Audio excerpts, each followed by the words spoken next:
Previously on the Sunless Citadel.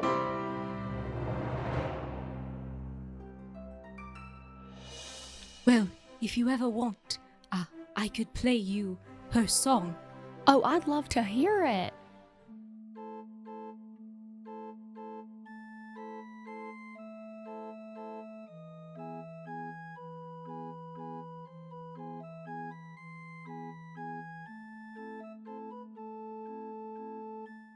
During the encounter with the goblins, you seemingly lost control of yourself. It seemed as if something was controlling you. Sometimes my friend will help me and get rid of people who are not friends of Thorn. Neeple is Thorn, and Thorn is Neeple. Neeple is family. So, I think Thorn is family, too. Would you two like to play a game? It's a game where we sort of have one person blinded and another person sort of guiding them through the room. All 13 sticks splits, and different little creatures starts to attack you guys. You see the little twig just beside Seeker and starts running to the best of their abilities until it sees a little crack on the wall and just lunges itself into it, leaving the area. Throughout the vastness of the multiverse, there lies a tavern. As you approach its doors, you catch bubbles of laughter that rise and burst into cheers as colorful groups of travelers find comfort in their bonds. As you head inside, the smile of the tavern keeper greets you. They're an otherworldly being with a bluish, corporeal form. They wear attire befitting of an innkeeper, and they have a large, cloudy nebula for hair, speckled with stars, which gently sways with their movement. Welcome to the Storyteller's Tavern, where stories are served like ale and a seat is open for you at every table. Tonight's special is the Sunless Citadel, an epic adventure of high fantasy with notes of friendship, danger, and most importantly, hope.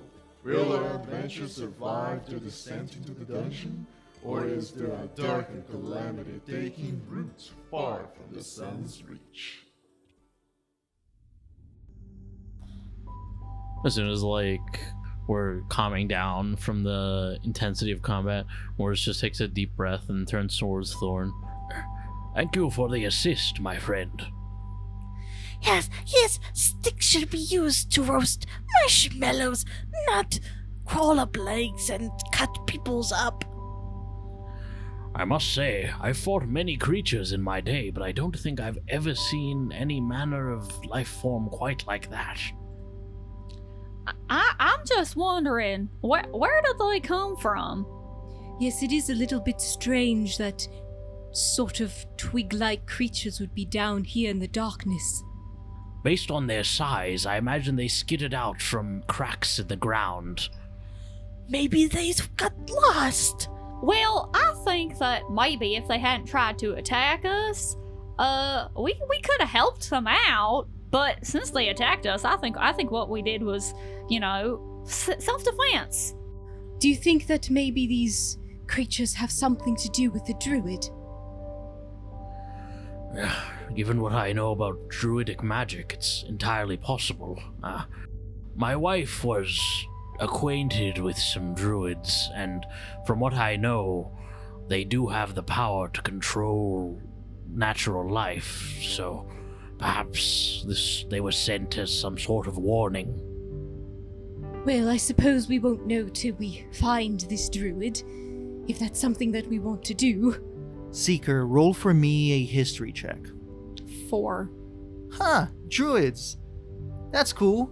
You think you have heard of those? Somewhere? Maybe? Oh yeah, children's stories. That's where you heard of them. And that's all that you know about druids. I mean, sure, if we were to come across this druid, I suppose, I don't know if we'd really have a choice whether or not we fight them, but ain't druids a myth? Like from stories that we tell youngins? Believe me, my friend, druids are far from a myth, though they are quite legendary. And if we do face this so-called druid, I do intend to have words with them. Misusing such a sacred power, it's unforgivable. Huh. Well, that's really neat. I honestly didn't know that they were real. If you'd like, next time we have a chance to sit down, I could tell you some tales of a druid I knew. Methuselah's gonna give Mortis a little cute smile. Wholesome trauma moment. Now, I suppose because Mortis, you're a really good person. I don't suppose this druid that you knew was like this bad one, especially because of what you said about the conversation and words you wanted to have with this other druid for, you said, misusing sacred path or something? Well, yes, most druids that I've heard of, and, well, the one that I've met myself, they typically use their powers to support nature and to bring about the betterment of it, whereas, from what I can tell, this druid seems to be using nature as a destructive weapon. Can I do a history check to recall any ancient lore about druids? Go ahead. Specifically, if there's any songs or poems that Fool's Fortune might have picked up on their travels. Okay, in that case, do for me with advantage. Can I roll an insight check against Mortis just to see if Seeker can glean any more information about, like, whether Mortis is being completely truthful about the druids? Not because they think he's lying per se, but because sometimes when you're really close with a person, it can lead you to think the better of them. And if, you know, he's wrong about the druids, that could have been, like, just a thing that he's deciding to not be 100% honest about. I will allow it. Just allow Katya's roll to go first, please. Absolutely. I got an 18. With an 18, you actually have heard stories from Lestry, Sentry Soul, and even some of the other places from the members of Fool's Fortune, being that Ion and even Stoppenstein. And you have remembered that a long time ago, you drew a correlation between some of these folk tales, mostly children's stories, where there's always these wise magical users related to nature and that protects nature, and they tend to be guides of heroes and protectors of the land. And there is a correlation about how the main villain for these mentors, these wise people, were giants, creatures of yore, who were strong and bigger than anything else, who could mold the earth with sheer force of will and power. And they protected the land from these creatures, these horrible monsters that were always the antagonists of these children's stories and these folklore fables almost. You know, I do know a bit about the druids and their history. Chrysantha was very interested in the lore about giants. So I do know that long time ago, the druids actually fought the giants to protect the natural world. It's quite a unique story. With that prompt, you guys are able to remember that, yeah, there is children's stories with the giants and stuff, but those are myths. That's the main idea, that giants doesn't really exist. It was always a fabrication from caretakers to tell children what not to do and stuff like that. But nothing too specific, just faint memories of those. I will say, Chrysantha totally believed in giants. Seeker, go for your check. 12. Yeah, that passes my passive deception. Just based on Mortis's body language as he's talking about this person, you can tell that he definitely had a closer relationship with this druid than he's letting on, although you wouldn't know the exact nature of their relationship, but he's definitely much closer to this person than, oh, just an acquaintance.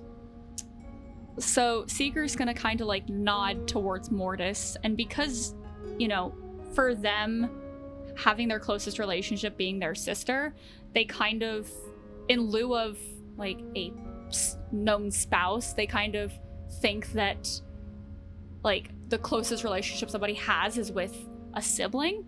So they're gonna turn to Mortis. So like close acquaintance like Methuselah and Chrysantha, or close acquaintance like Faith and I? Mortis just like, you could see a slight tinge of embarrassment on his face, like his normally stoic demeanor kind of cracks for a second, and then he's like, Well, oh, to hell with it. I suppose I can tell you all. I mentioned this to Methuselah, but given the nomadic nature of druids, I thought it best to keep this to myself, but seeing as my wife has unfortunately passed, I suppose I can tell you. My wife, Nera, was actually a practicing druid. It was a closely guarded secret, and in our village, she mostly masqueraded as an ordinary healer, such as a cleric, but she taught me many things about the druidic arts, and, well, it's given me a newfound respect for the craft. I don't know if Seeker would have learned this from like stories about druids, like the kids' stories, but would they know anything about like speaking with plants or like that sort of thing? In children's stories, these druids, these wise people, they were capable of doing incredible feats, talking to plants, talking to animals, becoming best friends with animals, taking care of nature, making nature grow. Like, it's the most fantastical of stories, like true fairy tales.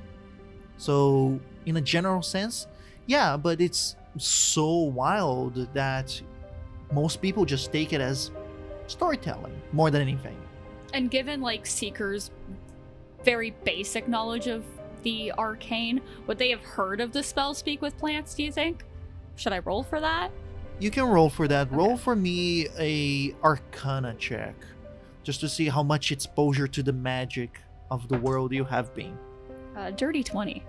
Yes, you have received quite a bit of knowledge, maybe from exposure to people at the temple, in regards to some of the miracles that magic is capable of doing, but especially more in the sense of magic coming from the cat lady, that whole divine permission to be able to cast these spells. You don't know if other types of magic are capable to do that too, but you have been exposed to that spell maybe a little bit more as well. Given the community that they grew up in. Yeah. Oh, so like, would your wife have known how to speak to the tomato plants like some people in Tom's Rest do? Oh yes, my wife was quite empathic. Whenever there would be major storms or any sort of natural issues in Lestry, she would always seem very disturbed, as though she could feel the pain and suffering of the animals and plants in the region. Through knowing her, I've gained quite a bit of respect for the environment. Methuselah does take out their like old notebook and is writing the stuff that Mortis says down. just like, gotta get that new songwriting material. Exactly, inspiration.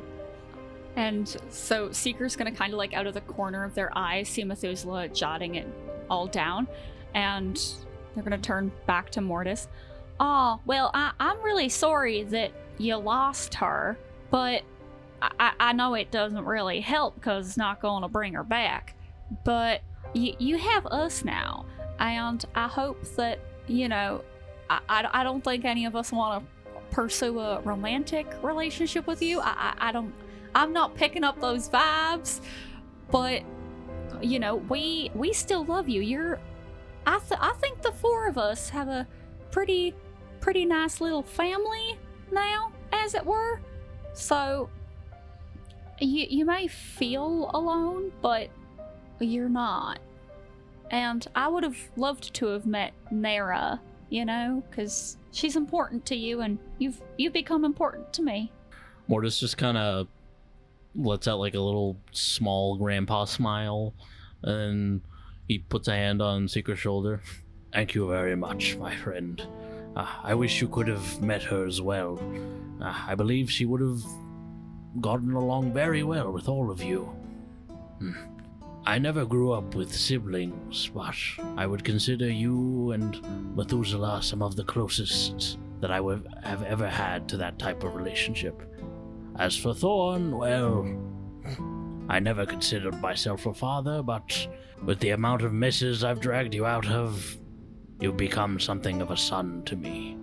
Speaking of Thorn, I'm just like, okay, Dad. about how long would you say this conversation between these three have gone on for? Best part of maybe 4 minutes, reaching 5. Gonna be honest, Thorn has probably started to wander off. He's probably started walking ahead. Would I be allowed to, like, see if I can, like, see Thorn wandering off? Because Methuselah's mind is half on this conversation, but also being like, I don't want Thorn to deal with that sort of trauma right now. Because you're not hiding it, you know, you're just wandering. I'll allow you to do a perception check with advantage. The reason for that is because it's just Thorn walking, but Meepo would be following Thorn and trying to interact with Thorn, so that's a very noticeable thing. Thorn's passive stealth is 14. 17. Oh yeah, especially during the conversation between Seeker and Mortis. Little Thorn starts to walk and wander, more like zigzagging into the hallway more than anything. And then Meepo goes, we're running? We're playing? What are we doing? Thorn, Neepo? Thorn, Neepo? And that allows you to perceive that Thorn is getting disquieted. So it's starting to like walk by themselves and stuff. Yeah. I'm gonna notice that and kind of like call out and be like, oh, Meepo, Thorn, oh, wait, don't go yet. We should probably hurry this along. I look at the two others as I say that. Sorry, I just want to point out that, like, in their head, Seeker's kind of thinking that they feel the bond between, like, themselves and Mortis and Methuselah grow because the coolest and most powerful person that they're close to, all of them are dope-ass ladies. Like, shout out to Chrysantha, shout out to Faith, shout out to Nara. Like... Yeah, and as I, like, call that out too, I'm gonna go after Thorn and make sure that Thorn doesn't go on to the next room where all the carnage is. Thorn kind of like dramatically like goes over to you. He kind of like grabs onto the ends of your coat and is like, okay, let's get going. All right, we do have that game we want to play. Yes, Thorn is excited. Or just kind of trudges over and he's like, You got to be a bit more patient, my friend. Only patient goblins get to play the game. and he like pats him on the head. Yes, Thorn is patient. Thorn was just wandering, was not going anywhere. And with that, you guys traverse to the next room. That room, it was the one with the arrows before the actual target practice place where the carnage took place. You guys were covered by that, so you guys prepared the place just fine. But in there, you guys stop to make preparations for your game. And Methuselah is gonna take out 2 pieces of decorative cloth from their disguise kit and is gonna kind of give like one to Thorn and then like one to Meepo, and then is gonna be like, Alright, so the game basically you have to cover your eyes with the blindfold, and then I'll guide you, Thorn, and then Seeker will guide Meepo, and then Mortis will be our judge and look out for who's gets to the next door fastest in the next room. I'll even give you a little reward if you come in first. Meepo likes rewards. Yes, yes! Thorn starts like putting on the blindfold, but like it seems like he's having trouble with it because he kind of like puts it around his eyes, and then instead of tying it, he starts spinning as if like he's trying to grab the other ends of it. Seeker's gonna like kind of crouch down to Meepo and put one of their paws up. All right, little buddy, let's high five. We can win this. Yeah!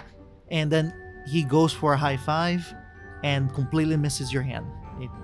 It's disorientating him. Yeah, just a moment. Yeah! Yeah! On the fourth try, they are able to lightly tap your hand.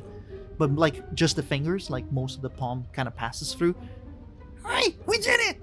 Let me get this! He grabs the little veil and sees Thorn having issues, so he goes, Thorn Meepo, look, it's like this! And then he like ties it around his neck, but the physiology of kobolds is that the neck is thinner than the rest of the face. So he goes, tights it. Nice, it's nice, secure. Now you put it. He tries to push it like upwards, but he gets stuck in the jaw. And he, yep, it's a bit more difficult, but Here, Meepo, let me help you. I have lots of experience with this, so I can help you tie that. Okay. Yes, me and Chrysanthe, we played a game like this a lot. No! Seeker's gonna be like, okay, all right, because again, they play games that involved things like trust and friendship and things like that all the time with the kids at the temple. So they're like, I know this game, and so they're like, yeah, of course you would play it with somebody that you're close to. Trust me, the game did involve a lot of trust. So yeah, then I'm gonna help like Meepo and Thorn like properly put it on. So you're able to help both Thorn and Meepo, blindfolding them. Alright, and the important thing here is you don't take the blindfold off, because if you do, you automatically lose the game. Okay, okay. And Thorn kind of like reaches out trying to find Methuselah. I sort of like help guide Thorn. Meepo then outstretches their hand towards finding Seeker. Instead, he finds one of the sides of the shell of Mortis and goes, That's not furry! Hey Meepo, follow my voice, okay? You got this. Okay! Walks 2 steps and falls face forward. Seeker's gonna go and help Meepo up. Oh, that's furry! Yeah, I am furry. You got that right. Come on. While this is happening, Mortis doesn't say anything, but he kind of just gestures with his eyes to Methuselah as if to say, like, I'm gonna scout out ahead, make sure everything's okay. Methuselah just quietly like nods. So while Seeker's helping Meepo up, Mortis is gonna make his way towards the next room. The next room, as described before, there's the hallway that leads towards this practice range area. There is the 10 feet tall structure. It's like a rustic wooden platform that all of the goblins were on to create a certain difficulty for you guys to reach them and for a better range for their practice, because this is a practice range, a shooting range of sorts for the goblins. So you see all the carcass, especially with the torch on your hand, you see all the blood-stained walls. Everything is too much for you to be able to clean it. And you also take notice of the door at the left wall going towards the structure at the same level that you are. It's a door that you guys noticed before, but in the middle of the chaos it was kind of overlooked. Just looking at the path to the door to the next room, are there any bodies, like, very obviously in the way? You only see the one door that was overlooked. You would have to climb up that platform to actually see if there's any other entrances or doors towards that area, because the structure is big enough to cover a door if there was a door around that corner of the room. Mortis doesn't take any action yet. He just sort of analyzes the room, tries to see if he can figure out any way to safely climb up. As the platform is made of rustic woods and materials, it's actually quite easy to climb up because it's like tied up boards and planks of wood, so you can get grips and places to have your footing there quite easily. After taking like 20 seconds to look around, Mortis is gonna slowly trudge up and he's gonna try to climb up the thing. But it's important to note he is doing it one-handed because he has to hold the torch with his other hand. Yes, sir. Do an athletics check for me. You got your bardic inspiration back, bestie. Hey, thank you, Mortis. Well, I rolled a natural 1 on climbing. This should end well for me. Hey, Methuselah, play that on your hurdy-gurdy. I'm just like, I sense Mortis failing. You go to climb up, but as soon as you put all your weight towards the wall to start climbing up, one of the boards was very poorly fixated onto the rest of the structure, and it just comes loose as you put your hand and weight on it, smacks you in the face. You kind of tumble backwards, but you don't fall. You don't actually fall completely, but that smack was a good D4 bludgeoning damage on you. Only 2 damage. Nothing that will kill you, but ouch. As soon as Mortis gets his footing, he kind of like rubs his leg where he tumbled and just like, not my finest moments. And then he quickly confirms that there aren't any bodies directly in the path of the door that's ground level. He's basically given up on the one on the platform, and they're just gonna kind of stoically wait for everyone else to arrive. Yeah, all the bodies are on the platform or after it, per se, because all of them were shooting arrows at you guys. There were nobody on the ground floor with you guys. You walk towards the door, and as you go for it, you start hearing Methuselah and Seeker approaching, guiding the blindfolded little companions of yours into it. There's still a little while because the blindfolded, especially Meeple, is like very apprehensive, so he has his outstretched hand that is not being holding on by Seeker, and he's quietly and very slowly walking, so much that Seeker is forced to keep up the slow pace of Meeple. Thorn is a little bit faster, but not by much. Mortis tries the door and notices that it seems to be somewhat stuck. Either that, or it is locked. Is there a visible lock on the door? Take a quick look with your light. Illuminates.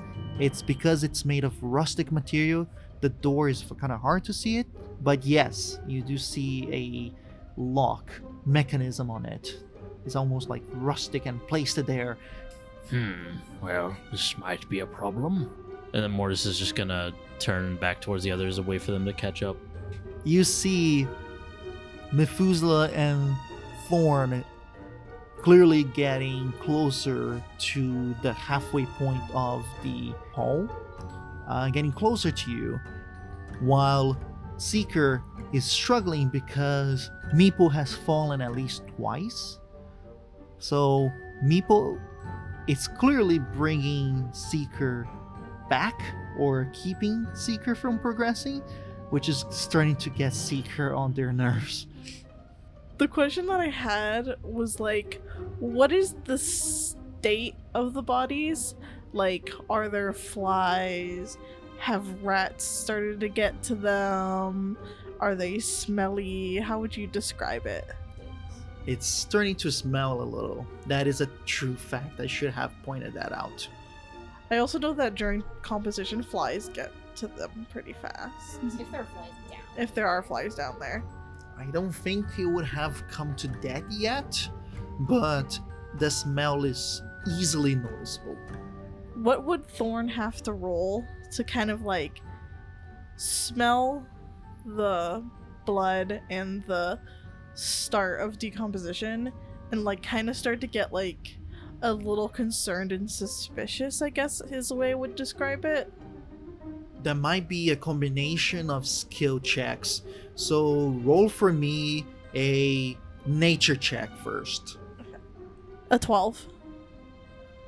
Considering Thorn's backstory, I would feel like they have not been truly exposed to too many carcasses. They were more closer to the father, who was more of an inventor, if anything.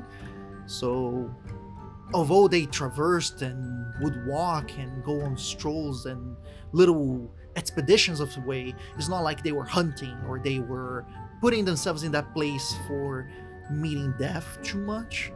And after that, it's even less because the Feywild would not have put you in that position. It actually would have done the opposite, would have done where everything is alive and well for Thorn.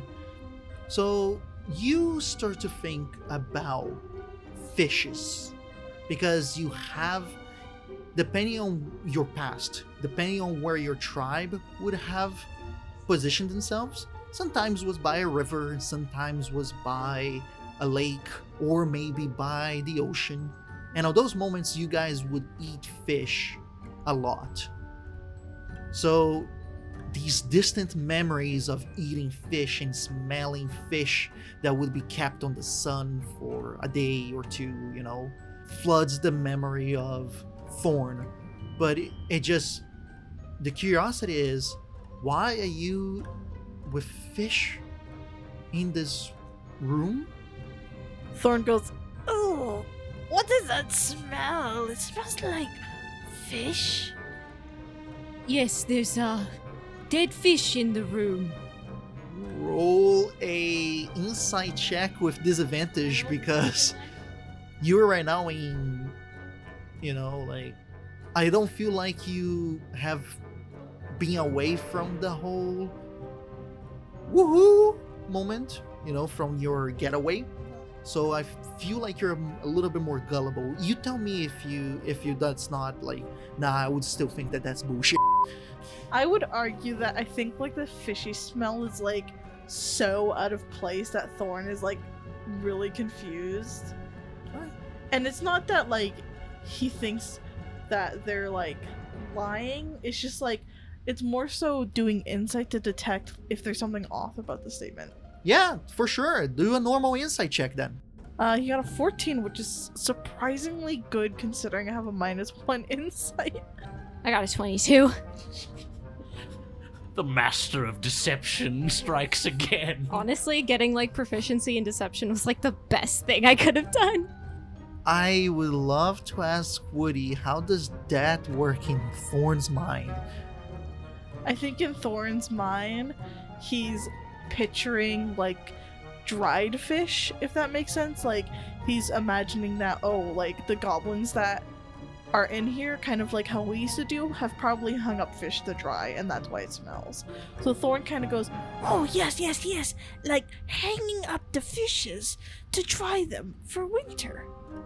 Yes, exactly. Now, we're almost there. So close. You're about to win. Thorn just like starts running forward blindly because he's like, "Yes, I'm about to win, yes!" I'm right in front of you, so you probably hit me. Yeah, Thorn just like runs forward, but because Methuselah is in front of him, he just kind of like slams into your side and like falls flat on his ass. All right, so what do you guys want to do now? Well, I'm gonna help Thorn up and then continue guiding to the door.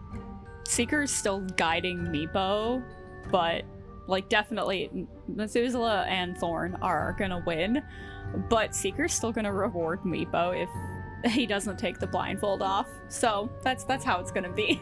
I guess just like by the time both Seeker and Methuselah, with their blindfolded friends, make it to the door, Mortis is going to turn to Seeker and be like, There seems to be some sort of locking mechanism on this door. Would any of you be able to do something about that? I'm not much for the dexterous type things. Seeker's ears are gonna kind of perk up. Yeah, Mortis, just give me a minute. I got some tools that should be able to open the door for us. That would be wonderful. Here, let me help you. and then Mortis is going to just, like, take Meepo's hand so that he's not just standing in the abyss. As Mortis takes Meepo's hands, unfortunately, the light starts to dwindle and the torch goes out. Damn it all. And then Mortis is going to drop the spent torch and light up another one. Seeker's gonna go up to the door and they're gonna, like, go through into the one of these small pockets on their backpack and they're gonna pull out their thieves' tools. Roll a dexterity check for me. 28. Jesus. You just completely dismantle the lock on this door. You dismantle the door, rip it off its hinges, put it all in a neat pile with all of the like nails and screws and hinges and whatnot. Put it back and turn it back into a tree. With ease as you can breathe, you just undo the lock and it's able to open the door completely. This place has a small set of stairs that is makeshift.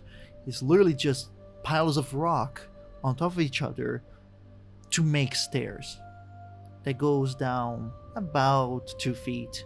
This room is more like a half crumbled room, as like a portion of the ceiling has clearly descended onto the far end of the room. So it's a triangle almost. There are spots where the debris is used for a function.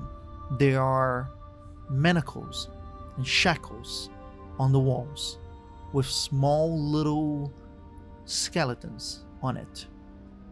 And one end, there's clearly some sort of post that was placed there and propped completely solid with another piece of debris where 3 kobolds are bound to the pole.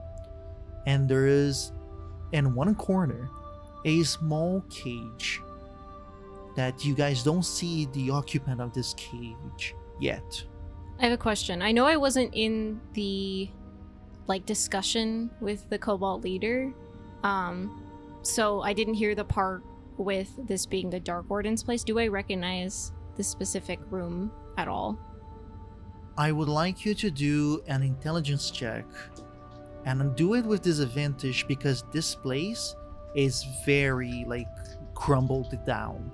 So a lot of its features have been obscured by the debris. I think thematically, I'm going to use knowledge from a past life to boost my check because I feel like that would be relevant. Yeah, do so.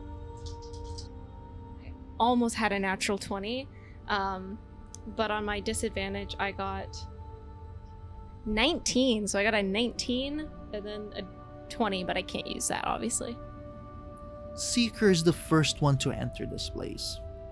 Mortis right behind it, holding Meepo's hand and the torch lighting up the place. When Methuselah reaches the threshold of the door, the flash of the light illuminates enough for you to see yourself in one of those shackles in a long time ago.